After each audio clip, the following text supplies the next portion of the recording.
Hi friends, உப்புமானாலே எல்லோரும் தெரிச்சு விடுவாங்க. நான் சொல்கிற மாதிரி ட்ரை பண்ணி பாருங்கள். சூப்பராக இருக்கும். யாரும் உப்புமா வேணான்னு சொல்ல மாட்டாங்க. எண்ணெயில் கடுகு கடலப்பருப்பு தாளிச்சிட்டு நீளமாக நறுக்கி வச்சுருக்க பெரிய வெங்காயம் சேர்த்துக்கோங்க. 2 பச்சை மிளகாய், 2 காஞ்ச மிளகாய், ஒரு கொத்து கருவேப்பிலை. வெங்காயம் வந்து நிறைய சேர்த்துக்கோங்க. இது நல்லா வதங்கினதுக்கப்புறமே ஒரு சின்ன சைஸ் தக்காளி வந்து இது கூட சேர்த்துக்கோங்க. இதுதான் உப்புமாவுக்கு வந்து டேஸ்ட்டு கொடுக்கும்.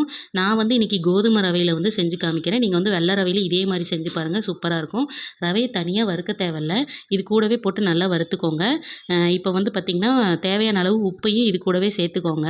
சேர்த்து வதக்கி விட்டுட்டு 1க்கு 3 தண்ணி கோதுமை ரவைக்கு. அது வந்து பக்கத்தில் காய வச்சு வச்சுருக்கேன். அது கொதித்ததும் அதை வந்து இது கூட சேர்த்துக்கலாம். இப்போ நல்லா கொதி வந்ததும் அதுக்கப்புறம் உப்பு வந்து டேஸ்ட் பார்த்துட்டு மூடி போட்டு ஒரு 5 மினிட்ஸ் வந்து சிம்மிலேயே வச்சுருந்தீங்கன்னா சூப்பராக ரெடி ஆயிரும். வெறும் உப்பு மட்டும் கொடுத்தா சாப்பிட மாட்டாங்க. அதனால் ஆனியன் தோசையும் ரெடி பண்ணியிருந்தேன்.